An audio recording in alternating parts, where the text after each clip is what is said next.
a man stretches out his body across the cool grass in an open field in the countryside and feels very silly.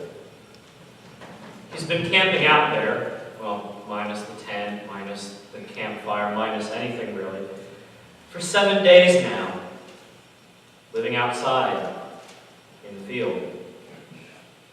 His stomach should be grumbling. He's eaten nothing but wildflowers all week. It was an odd situation. But, he mused, that's what you get when you arrange a rendezvous with an angel. The longer he stayed, the longer he waited, the more his heart stirred and heaved. The man couldn't get the plight of his people out of his mind. Couldn't forget the massive hurt that had been done to the holy city, Jerusalem. How pagans, Babylonians, had charged in and destroyed the temple, toppled the altar, silenced their songs, polluted the holy things, burned the priests, abused the women, slain countless numbers, taken so many into captivity.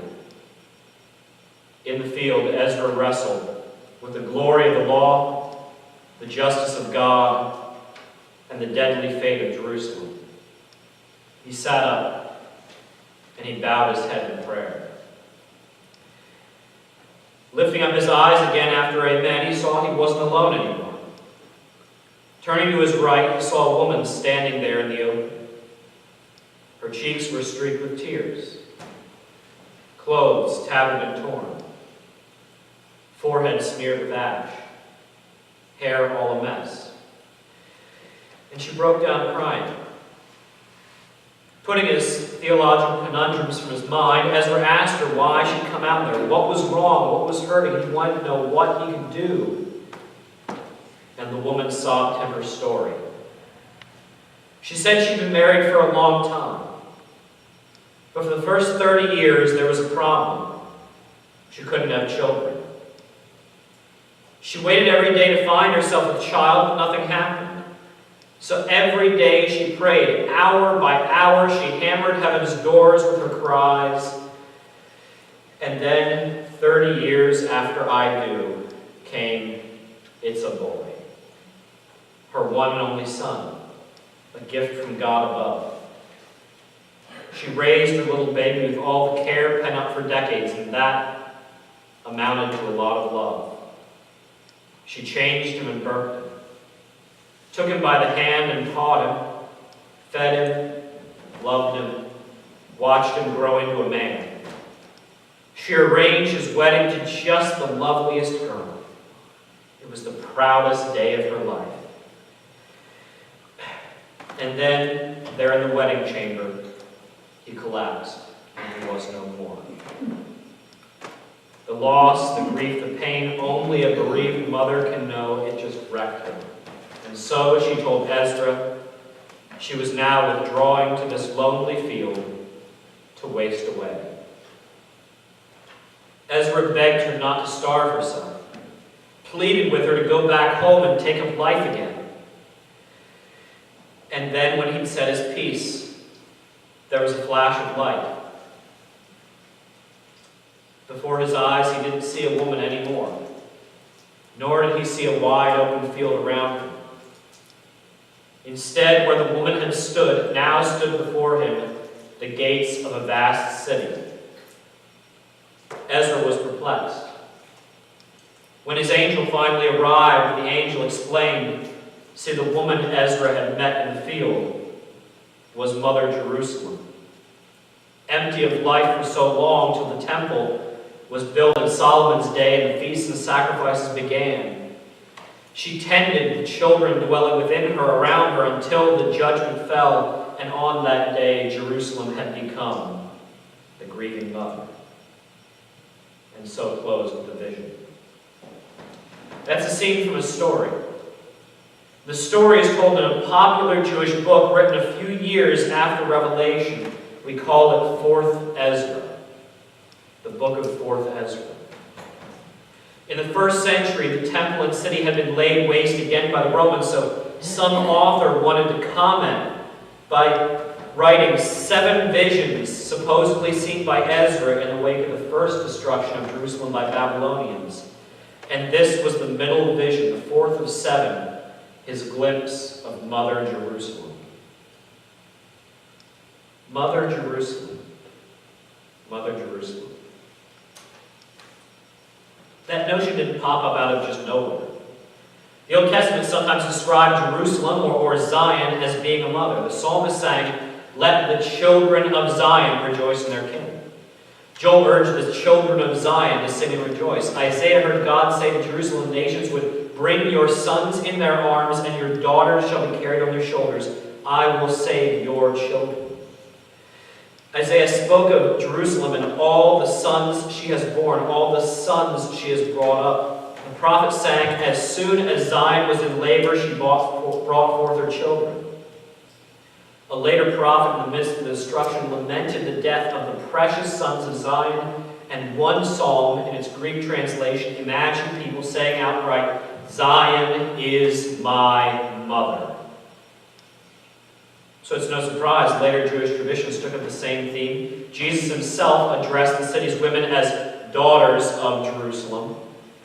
In this story of Ezra the grieving mother, he refers to Zion, the mother of us all. He says, we are all sorrowing, we the whole world, for our mother. Another Jewish book written a couple decades later imagined a witness to all this, asking God, have I therefore come into the world to see evil things of my mother?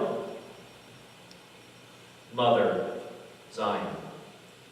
Mother, Jerusalem. An established tradition. So when another new band of missionaries traipsed into the mountain villages in Galatia, years after Paul had come through and announced the good news, they surely knew such traditions. Problem was, these missionaries were not the kind Paul liked. They came from Jerusalem. They confessed Christ, but theirs was an ethnic faith. Paul is fond of calling them the Judaizers. He declared their good news, their gospel, to be a counterfeit, a fraud. The very first counterfeit gospel. They came and they told the Gentile converts there that Jesus wasn't enough for them. They needed more besides faith in Jesus. I can imagine the sort of pitch they must have given when they barged into the churches of Galatia. I think it probably went something like this. Oh, you foolish Gentiles, so narrowly snatched from your pagan ways, you are but sojourners among the people of God. To belong truly to God's people, to become members of God's family, means to be adopted into Abraham's seed. No other family has God taken but the line of Abraham. To belong to God's people really and truly and permanently is to claim citizenship in Israel, the holy nation, our people. It means to take upon yourselves the covenant made through Moses at Sinai when he received the law in the desert. It is to be circumcised as true Jews, as the people of God, to keep this Torah which Jesus kept. To belong truly to God's people is to look to the city of the temple of God as your capital, as your holy place, as your mother. To belong to God's people is to be a son or daughter of Jerusalem, from whence we have come to teach you the right way. This renegade Paul may have told you you're heirs with God and co-heirs with his Christ, but we say unto you, you are yet outside the inheritance till you add this one thing more, that you have Jerusalem, holy Jerusalem, for your mother. Probably something like that is what the Judaizers had been saying to the people. So when he hears that the Galatian Christians are actually falling for this nonsense, he writes a sharp and furious letter, and we have it to this day. Paul spent half his life in Jerusalem. He was trained in Jerusalem by one of Jerusalem's greatest and holiest scholars. In Jerusalem, he became a Pharisee par excellence. But Paul answers that these Judaizers have the whole thing backwards. See, they talk about becoming a child of Abraham. They forget there's more than one branch on Abraham's family tree. You see, one line involved Abraham's dalliance with the fertile Hagar, a slave woman. And that was all about Abraham trying to accomplish his desires with his own ingenuity and his own prowess, putting his own flesh to use.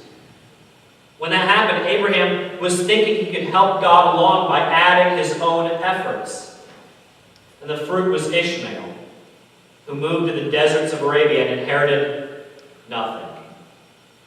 And that, Paul says, is the branch of the family the counterfeit gospel will put you in. Because the Judaizers are all about the branch that's all about what happens in the desert, like the giving of the law. The branch that's born through mistrust, fleshly abuse, human engineering. All the Judaizers can do is turn people into Ishmaels, disinherited children under a slave mother who inherit slavery. But there's another one. The other line involves Abraham's marriage with his barren wife Sarah, and in seemingly a hopeless case, fruitfulness only comes when Abraham stops trying to pour his fuel into God's tank and just trusts in a promise. And the fruit of that union was Isaac, the father of Israel. And Paul says Isaac stands for Paul's gospel. Isaac stands for freedom, for a faith that just trusts a promise and knows God will make it work. That's how the Galatian believers were born again, as Isaacs in the freedom of God's promise, and that is what makes them heirs, not submitting to the law. Just as St. Paul says, the Judaizers boast in looking Jerusalem. They forget there are two cities called Jerusalem. And one is the one the Judaizers are calling their mother, the present Jerusalem, the one that has GPS coordinates in the Middle East. It's the capital of first century national Israel. It's the direction Jews turn when they pray. It's the center of their teaching. The Judaizers forget her history and are blind to her future because Jesus warned the present Jerusalem was about to become the past Jerusalem. It would be judged, overthrown, fractured, exposed, and even then, as Paul wrote, she languished in slavery and was on the verge of bereavement. That is the mother the Judaizers are offering. That is the city. But there's another city, a different Jerusalem. Paul calls it the Jerusalem above. And Paul isn't alone in talking about that. There was a Jewish tradition that saw the earthly city as modeled after a heavenly pattern. That book with Ezra's visions has a prophecy about a day when the city which now is not seen shall appear. A later rabbi described heaven as having a level in which are Jerusalem and the temple, and an altar is set up at which Michael the great prince stands and offers sacrifice, heavenly worship, heavenly Jerusalem. Another Jewish book of the time offers a blessing, may God guide you with his light to the city above Jerusalem. And it's in the New Testament too. We know the author of Hebrews says that Old Testament things like the tabernacle and so on were a copy and shadow of the heavenly things. For when Moses was about to erect the tent, he was instructed by God saying, see that you make everything according to the pattern that was shown you on the mountain. This author says the earthly shadows were just copies of the true things. He says the patriarchs all along were looking forward to the city that has foundations, whose designer and builder is God. And then he announces outright, you have come to Mount Zion and to the city of the living God, the heavenly Jerusalem. Well, such a heavenly reality, the true metropolis built where God stores future blessings, it's not subject to the flaws of its earthly imitation.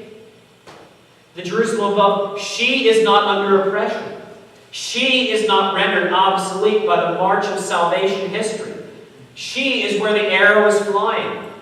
You go to the end of the Bible, and where do you end up? John sees the holy city, New Jerusalem, coming down out of heaven from God, prepared as a bride adorned for her husband. And Paul points to her and insists, she is free. What's more, he adds, she is our mother. Our mother. See, the Judaizers had their mother Jerusalem. Well, we also have a mother Jerusalem. But she's a much different Zion from the one the Judaizers heeded and hailed. She can't be partitioned.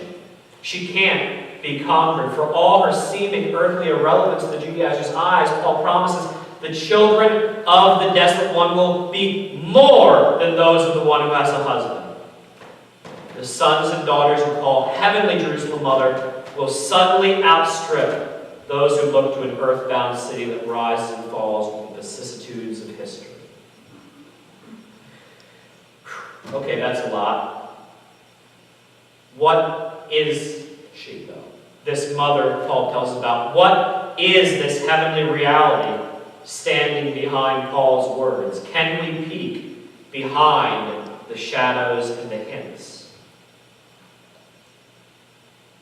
This week, I read well over 36 interpretations over the past 2,000 years.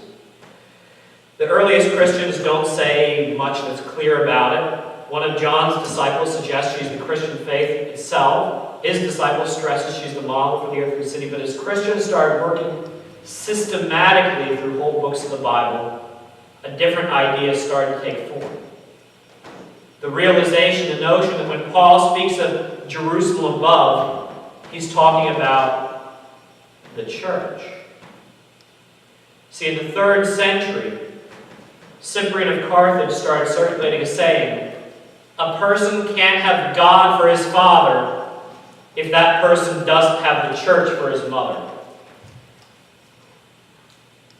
The earliest commentaries all identify the Jerusalem above, this mother, as Mother Church. The church which is assembled from the nations and is the mother of the saints. Even today, pick up the Catechism of the Catholic Church, read the dogmatic Constitution Lumen Gentium, you'll hear them call their institution Holy Mother Church. Listen to Pope Francis preach. He'll tell you the church is our mother in faith and supernatural life. That is their official teaching. I admit I've always been uncomfortable with that image.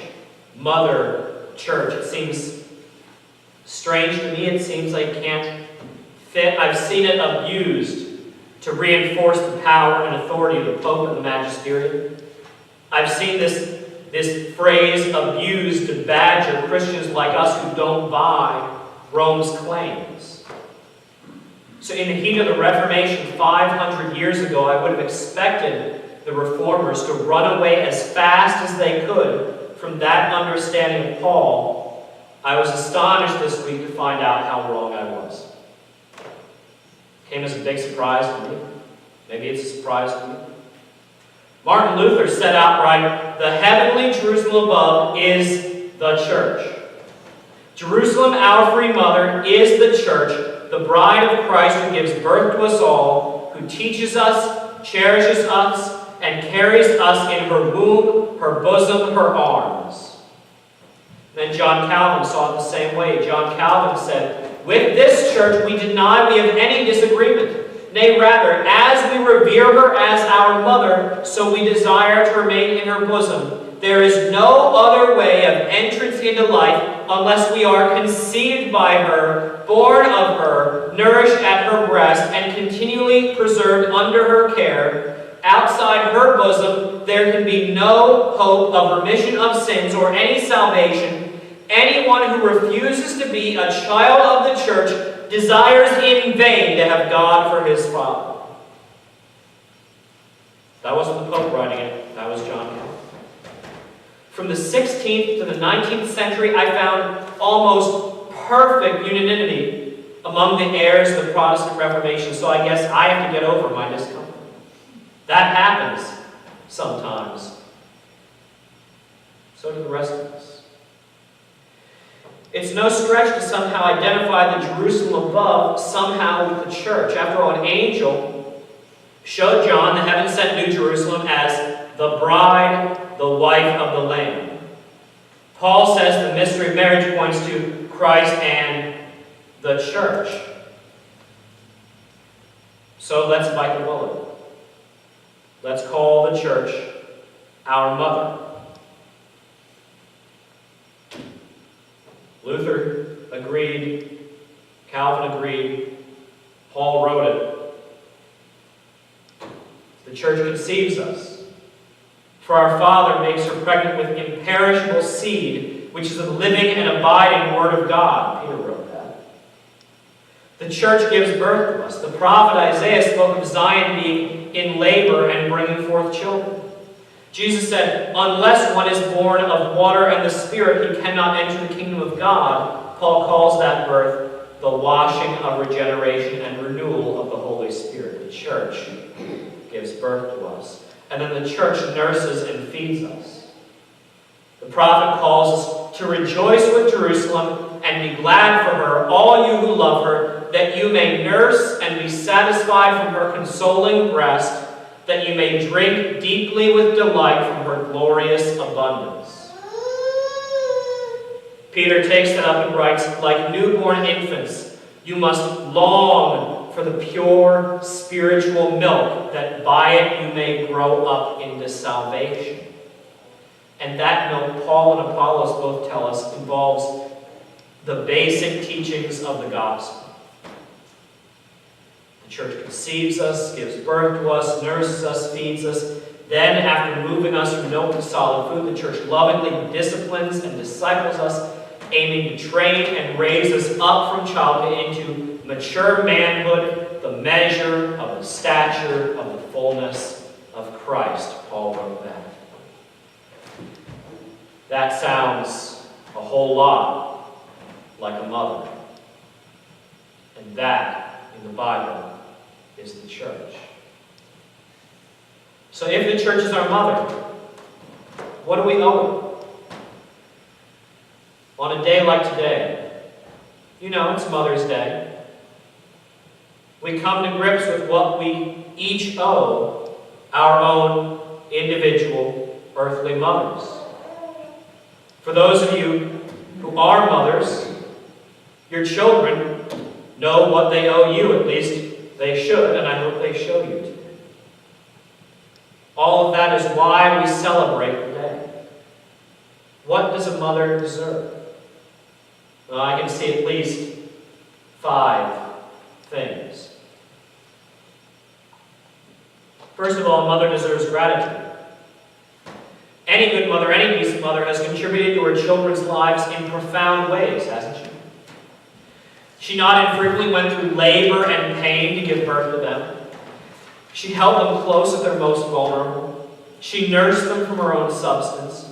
She heard their cries and answered. She suffered for their well-being. She invested her time and love into their upbringing, into a relationship with them. She offered them gifts from before her children were even ever born. Already, she was serving them, investing in them, and she does not stop till they're grown and can stand on their own. And even then, a mother still loves them, still knows them as her children, still finds ways to care for them and provide for them and give them gifts and blessings. Isn't that a picture of a mother? So of course, her children owe her gratitude. Of course they owe her thanks for all these gifts and blessings she gives them. Of course they owe her a rightful and good use of her gifts rather than squandering them or throwing them away.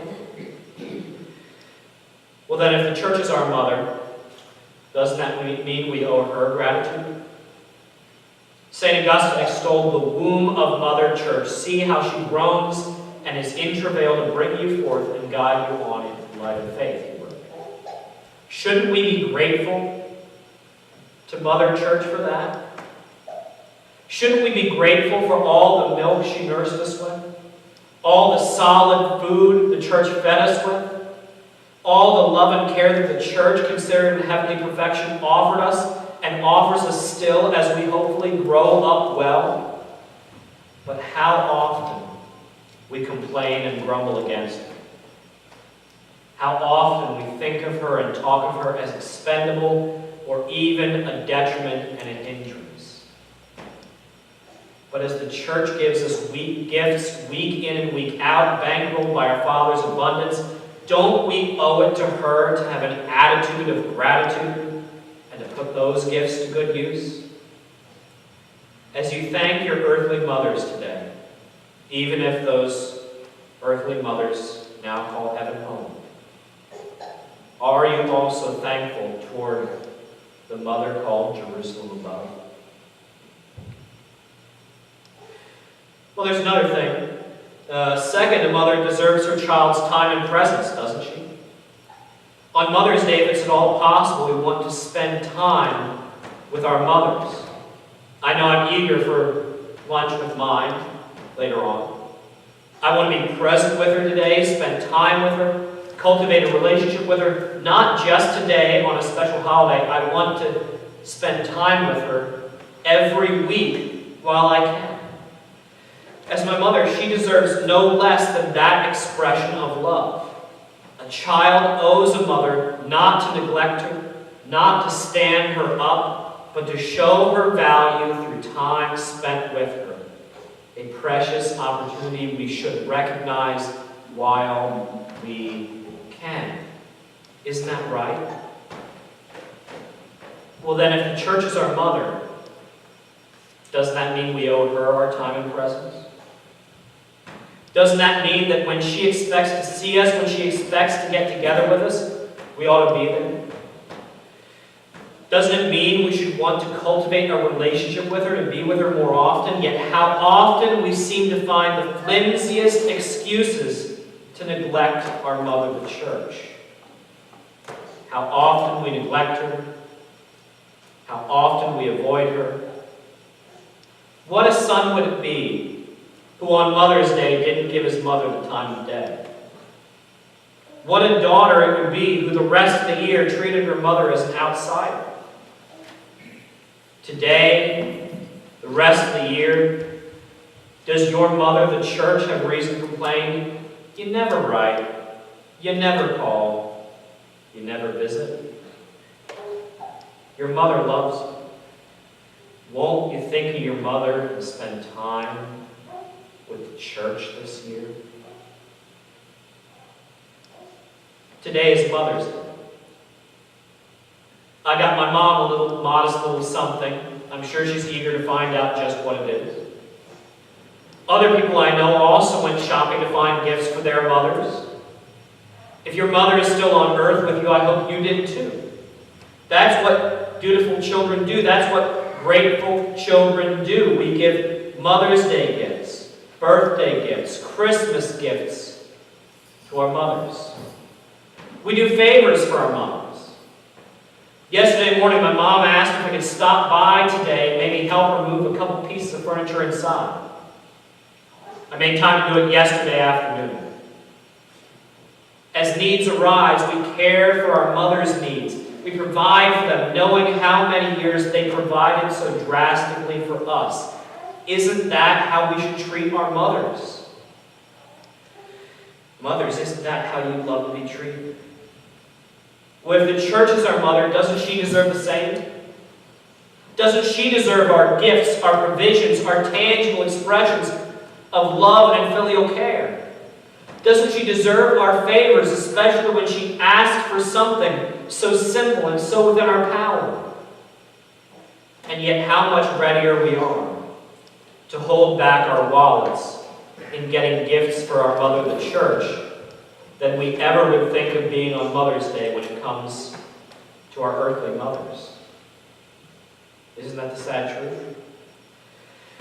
Not that she asks us to break the bank. Our mother, like our father, enjoys it when her children are cheerful givers of gifts. But how much more reluctant are we to do favors when our mother, the church, asks than when Mama Cindy, Mama Linda, Mama Thelma, Mama Wanda, Mama Gladys, Mama Gloria, earthly mothers of any name, do the asking. If the church is our mother, what Mother's Day gift did you bring her today? What are you going to bring her for her birthday next Sunday on Pentecost? What will you say when she asks a favor of her son, her daughter? If God's your father, then she is your mother. What will you do? What will you do? Fourth thing, a mother deserves to see unity among her children. Family strife hurts her. It hurts a mother when her children bicker, fight, divide. A mother wants to see her children getting along, right? She doesn't like it when arguments keep them from sharing the same dinner table in love. She wants to watch them cooperate together in good things. A mother wants her children to find ways to really enjoy each other's company because she loves them all and wants them to love each other. Now, I'm my mother's only child, but most of you, I'd say, come from larger families. Those of you who are mothers, plenty of you have had more than one kid. So perhaps you know what I mean. A mother loves all her children and wants them to get along. And she deserves to have that wish, doesn't she? But if the church is our mother, doesn't she deserve the same? Doesn't family strife offend her when we bicker and fight and divide? Isn't it a grievous thing when her children refuse to sit down at the same table to partake one holy food? Isn't it awful when her children refuse to cooperate in what's good, when her children reject each other's company?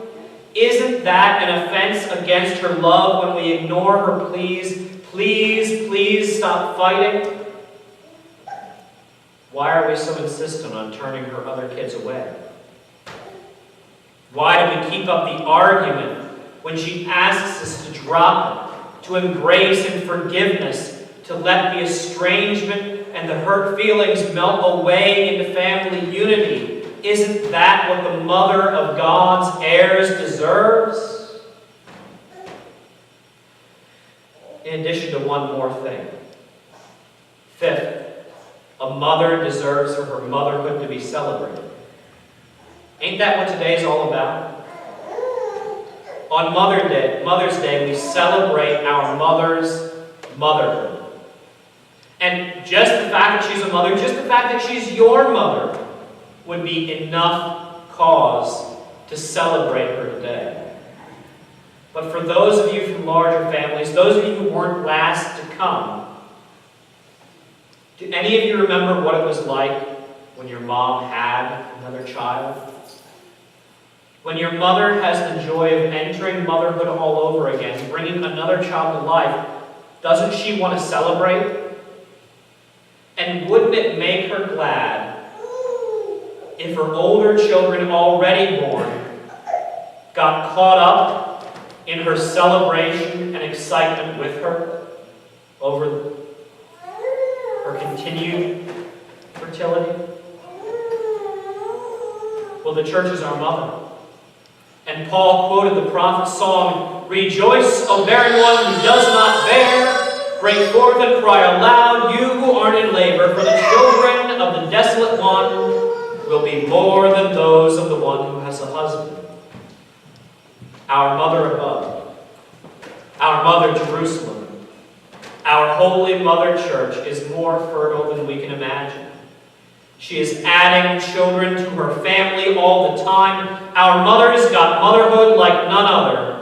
And we are meant to get caught up in the excitement and celebrate her motherhood, celebrate her fertility as the gift of the God who loves her. Do we celebrate the church's motherhood today? Do we bless her fertility today? Do we give thanks for the onward expansion of her family today? She deserves no less than our co-celebration. There is indeed a Jerusalem above, the holy and heavenly city, somehow behind the reality we know as church. And she is free, and she is our mother. Today, this Mother's Day, let us heed the words of the prophet and do them. You who remember the Lord, take no rest and give him no rest until he establishes Jerusalem, that is our mother above, and makes her a praise in the earth. Give your Father no rest until your mother and her motherhood are great and praised in all the earth. Let us do this. We are children